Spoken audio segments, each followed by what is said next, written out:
say he wandered very far,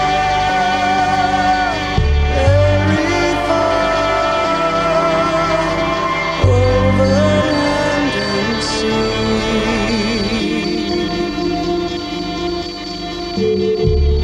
A little shy and sad of eye,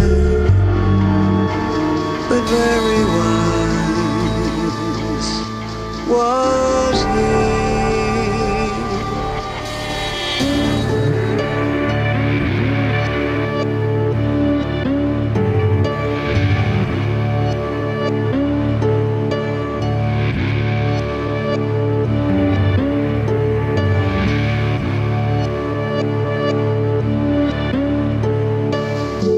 And then one day,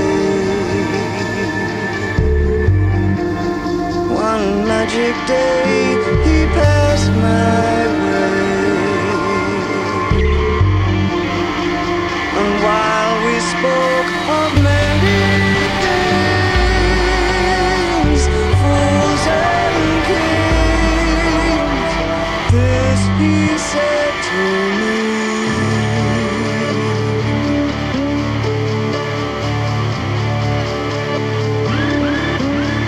the greatest thing you'll ever learn